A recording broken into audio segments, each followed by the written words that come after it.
सुनो न में आप सभी का स्वागत है। हमारी आज की पहली कहानी है घोड़े का डर। घोड़े पहले दूसरे जंगली जानवरों की तरह जंगलों में रहा करते थे। दूसरे जानवरों की तरह उनका भी शिकार हुआ करता था। एक बार जंगल से एक घोड़ा एक किसान के पास आया और कहने लगा, भाई मेरी सहायता करो, जंगल में एक शेर आ गया है, वो मुझे मार डालना चाहता है। किसान को घोड़े पर तरस आ गया। किसान ने कहा, अरे दोस्त, फिक्र मत करो, वो शेर तुम्हारा कुछ नहीं बिगाड़ पाएगा। शेर से तुम्हारी रक्षा मैं करूंगा, लेकिन तुम्हें मेरा एक कहा मानना होगा। घोड़ा बिना सोचे समझे तैयार हो गया। मुझे क्या करना होगा? डरते डरते घोड़े ने पूछा।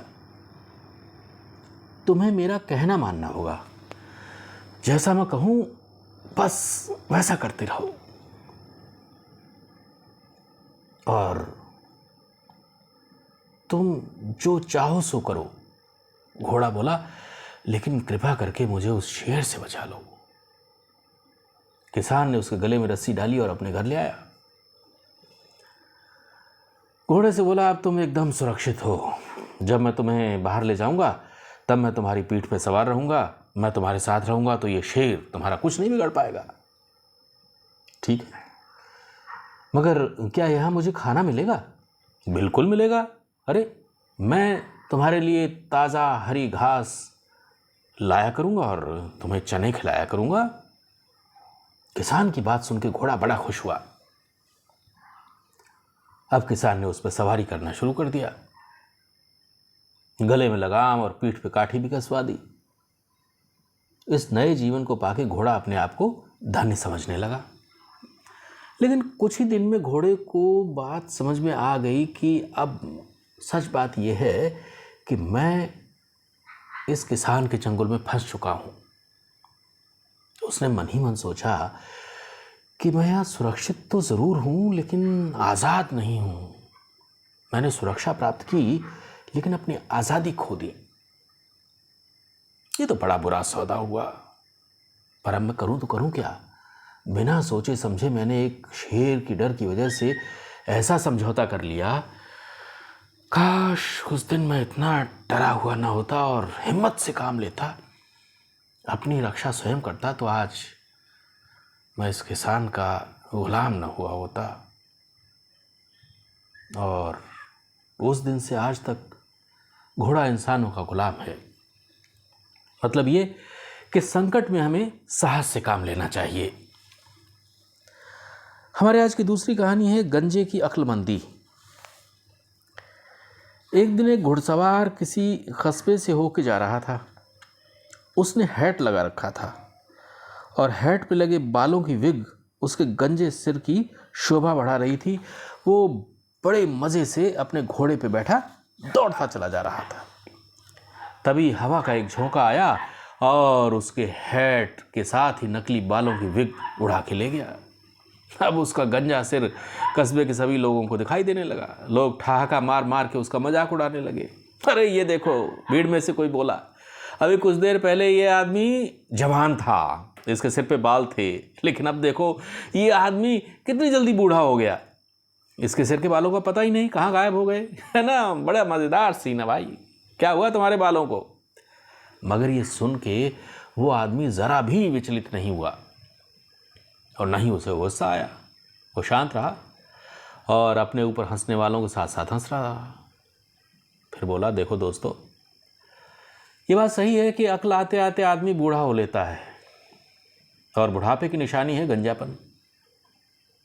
इस हवा के झोंके ने तो कमाल कर दिया। बिना उम्र गंवाए और बिना बुढ़ापा आए ही इस झोंके ने मुझे अक्लमंद बना दिया। लेकिन भाई ऐसा होता तभी है जब आदमी अक्लमंद हो।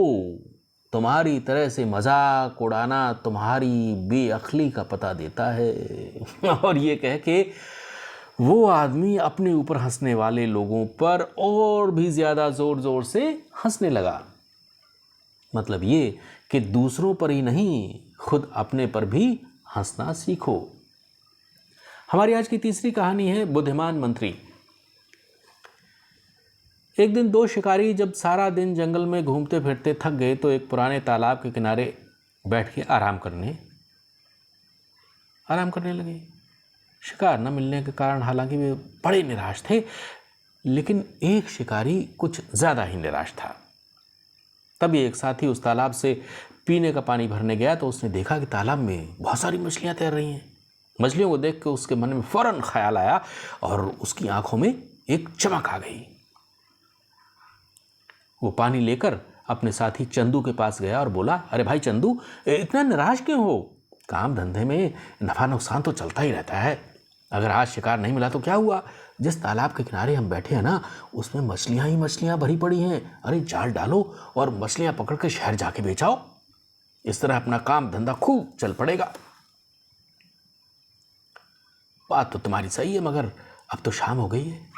कल सुबह से ही मछलियां पकड़ेंगे। तालाब में तैर रही मछलियों ने इन दोनों शिकारियों की बातें सुन ली। जीवन किसे प्यारा नहीं होता और मौत से कौन नहीं डरता। इन मछलियों को जब ये पता चला कि दोनों शिकारी उनके दुश्मन हैं, तो वे अपने राजा मगरमच्छ के पास गईं और उसे सारी बात बताई। उन्होंने ये सुझाव भी दिया कि हमें रातों रात ये तालाब छोड़ के कहीं और चले जाना चाहिए, परंतु मगरमच्छ ने अपने पूर्वजों का तालाब छोड़कर कहीं और जाने से बिल्कुल इनकार कर दिया।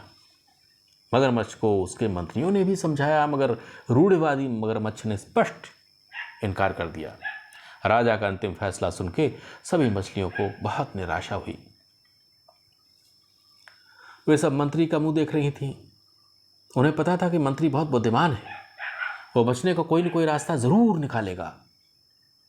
उसी समय मंत्री ने कहा, हम लोग इस समय घोर संकट में हैं। यदि हमने अपने बचाव के लिए जल्द ही कोई उपाय न किया तो शिकारी कल तक किसी को भी जीवित नहीं छोड़ेंगे। तो फिर आप ही बताइए मंत्री जी, हम क्या करें? चिंतित स्वर में एक मछली बोली, हम तो वैसा ही करने को तैयार हैं जैसा आप कहें। आप में से जो जीना चाहते हैं वो मेरे साथ दूसरे तालाब में चले, मैं उन्हें वहां तक सुरक्षित पहुंचा दूंगा। सारी मछलियां दो भागों में बट गईं,